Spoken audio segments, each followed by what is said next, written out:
Olá a todos, meu nome é Matheus. Essa videoaula tem como objetivo auxiliar os alunos de Física Experimental 4 da UEM na utilização do aplicativo Google Planilhas para a organização de tabelas e confecção de gráficos. O conteúdo dessa aula ele pode ser dividido em três partes. Na primeira, vamos ver de uma maneira geral como criar e formatar tabelas. Na segunda parte, vamos criar funções para calcular parâmetros físicos. E, por último, vamos construir e personalizar gráficos. Quando criamos uma planilha em branco, no canto superior esquerdo podemos modificar o nome dela e logo abaixo há diversas funcionalidades que podemos modificar na planilha, como por exemplo, fazer o download dela em PDF, imprimir, inserir imagens ou desenhos, gráficos, funções e entre outras. Para darmos continuidade à atividade experimental, temos que passar a limpo os dados obtidos na aula prática. Para isso, vamos criar uma tabela com o mesmo formato que a da atividade proposta, ou seja, essa primeira linha aqui vamos colocar os parâmetros físicos, como por exemplo a frequência em kHz, tensão total, tensão do resistor, entre outros. Vamos preenchê-la, essa primeira linha, com os parâmetros físicos e logo abaixo com os dados obtidos em sala de aula. Com os dados inseridos, podemos formatar essa tabela. Para isso, a primeira coisa que podemos fazer é modificar a largura das colunas. Se você selecionar, por exemplo, a coluna A e dar dois cliques aqui na junção com a coluna B, você consegue automaticamente definir a largura dela. Ou ainda você pode arrastar aqui, por exemplo, na coluna B, e assim também fazer uma largura, você pode também arrastar na coluna B. Para obtermos um padrão, é interessante utilizar o botão direito do mouse e redimensionar ela, como por exemplo aqui o tamanho 90, e fazer isso para todas as outras restantes. Seleciona todas e clique em redimensionar a coluna CAI, 90. Agora vamos deixar ela em formato de grade. Para isso, selecionamos todos os dados e clicamos nesse botão aqui. Assim ela fica no formato de grade. Também podemos alinhar ao meio os dados para ficar de uma maneira melhor expressa. Na primeira coluna, ainda para ficar um pouco mais bonito esteticamente o gráfico, podemos deixar em negrito esses dados. Com tudo ok, o próximo passo é preencher os parâmetros físicos calculáveis. Para isso, podemos utilizar as funções da planilha para automatizar o cálculo. Tomaremos como exemplo a reatância capacitiva experimental. Para calculá-la, precisamos da tensão do capacitor e da corrente elétrica. Já temos um parâmetro aqui, que é a tensão do capacitor. Podemos então calcular a corrente elétrica. Para isso, vamos nessa coluna mesmo J aqui, inserir a coluna corrente em ampere e calculá-la. Lembrando da lei de Ohm, podemos calcular a corrente elétrica com base no resistor, no valor do resistor, que nesse caso é 2.200 ohms, e também com a tensão no resistor, que é essa coluna aqui.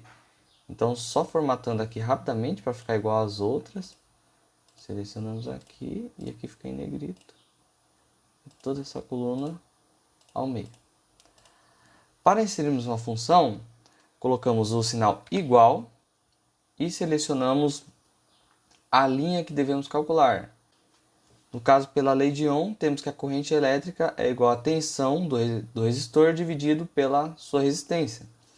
Ou seja, pegamos a tensão do resistor, que é essa coluna do C2, e dividido pela resistência, que é 2.200 ohms. Com isso, obtemos o valor da corrente. E aqui, automaticamente, já aparece a opção de preenchimento automático. E basta clicar em OK, caso queiramos preencher. Ou se não, basta selecionarmos aqui nesse quadradinho azul e arrastarmos para baixo. Fazendo isso, essa coluna vai calcular esse valor, tensão desse resistor, multiplicado por 2.200. E assim em diante. No caso, a segunda linha calcula o valor do resistor da segunda linha dividido pela resistência. Para diminuirmos essa poluição de número, podemos selecionar aqui todos e clicar nesse sinal aqui para diminuir o número de casas decimais e assim ficar mais bonito esteticamente. Calculada a corrente elétrica, o próximo passo é calcular a reatância capacitiva. Para isso, temos que a reatância capacitiva ela é igual à tensão do capacitor dividido pela corrente. Obtendo assim esse valor, podemos agora utilizar a opção de preenchimento automático para ficar mais fácil. E novamente, selecionando todos os dados, vamos diminuir as casas decimais.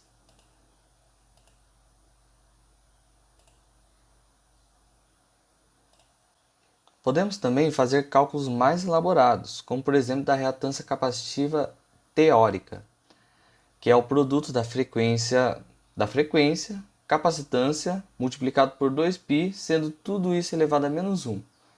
Para fazermos essa operação matemática, utilizamos igual, 1 dividido, aí entre parênteses colocamos 2 vezes π, podemos deixar fechado aqui, vai multiplicar por π somente, vezes a capacitância, que é 1,03 vezes 10 elevado a menos 8. Para o sinal de elevado utilizamos o tio. Aí, entre parênteses novamente, menos 8. Vezes, por último, a frequência. Vezes também a frequência, que no caso só utilizamos aqui. Somente clicamos na célula que queremos, a 2. Como temos que usar o sistema internacional, SI, a frequência tem que ser convertida para Hz. Para fazer isso, basta multiplicar por 10 elevado a 3. Fecha parênteses, tudo. E damos Enter. Utilizamos o preenchimento automático novamente. E a diminuição de caracteres para ficar padronizado.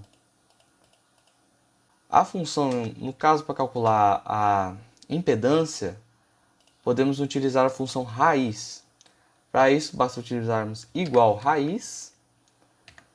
E entre parênteses, tudo que estiver entre parênteses vai ser feita a raiz quadrada, que será a reatância capacitiva experimental ao quadrado,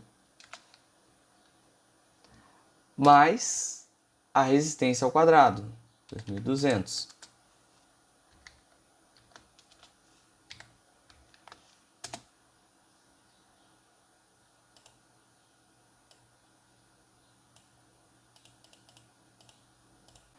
Para calcular a impedância teórica, o procedimento é análogo, só que dessa vez, em vez de utilizar a reatância capacitiva experimental, utilizaremos a reatância capacitiva teórica. Agora que a tabela está devidamente preenchida, vamos confeccionar os gráficos. Para isso, selecionamos a tabela por completo e clicamos aqui em Inserir e Gráfico. O primeiro gráfico que vamos fazer são das tensões em função da frequência. Para isso, aqui no Configuração, Tipo de Gráfico, vamos escolher um gráfico de linha. No eixo X será a frequência. Já no eixo Y será as tensões. Como aqui tem muitos dados, basta clicar nos 3 pontinhos aqui e remover todas as séries. Agora vamos adicionar as séries de tensão. A tensão total, a tensão do resistor e a tensão do capacitor, obtendo assim o gráfico. Aqui em personalizar, podemos mudar a estética dele. Como aqui no estilo, podemos mudar a cor do plano de fundo. Normalmente o melhor é nenhuma, borda e etc. Também podemos inserir o título.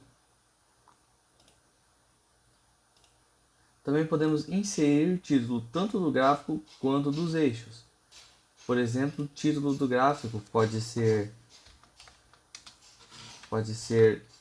tensão em função da frequência, em negrito e alinhado ao meio.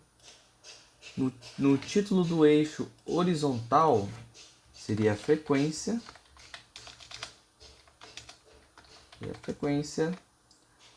com unidade de kHz. Já no título vertical seria tensão com unidade de volts. Também podemos modificar a legenda, a posição dela. Para isso podemos colocar ela abaixo, podemos colocar à esquerda, ou até mesmo à direita, ou até mesmo dentro do gráfico. Se clicarmos na legenda e arrastar, podemos também mudar a posição que ela se encontra. No eixo horizontal, há também diversas opções de personalização do gráfico, como por exemplo aqui mostrar a linha do eixo vertical, no qual vocês podem ir mexendo e descobrindo e assim obter gráficos cada vez mais interessantes. O gráfico terminado podemos arrastá-lo. Se clicarmos nos 3 pontinhos do gráfico, podemos fazer o download dele, tanto em PNG quanto PDF, quanto como uma imagem vetorial. O próximo gráfico interessante a ser discutido seria o das reatâncias capacitivas, tanto a teórica quanto a experimental, em função do inverso da frequência. Por que utilizaremos o inverso da frequência e não a frequência? A resposta é que, pela equação da reatância capacitiva, podemos ver que ela é igual a 1 sobre 2π, frequência vezes capacitância. Quando comparamos com a equação da reta, y igual a x mais b, podemos ver que a reatância capacitiva faz o papel de y, a inclinação da reta, ou seja, a constante A, seria equivalente a 1 sobre 2π vezes a capacitância, e por fim, x seria 1 sobre f. Ou seja, quando a gente faz uma regressão linear na reatância capacitiva em função de 1 sobre f, obtemos que essa inclinação ela é igual a 1 sobre 2π capacitância. Com isso, podemos isolar e obter o valor da capacitância do capacitor. Fazendo isso no gráfico, então, vamos inserir uma nova tabela. Chamaremos ela de 1 sobre frequência. 1 sobre frequência. Aqui vamos formatar ela normalmente, igual fazemos nas outras. Agora vamos fazer o gráfico da reatância capacitiva, das reatâncias capacitivas em função de 1 sobre f.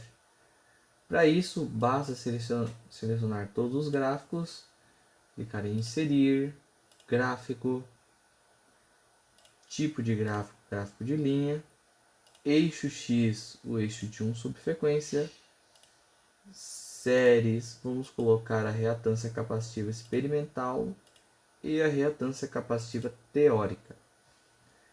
Para ver a linha de tendência, clicamos em personalizar, série e aqui em legenda de dados, e aqui em linha de tendência.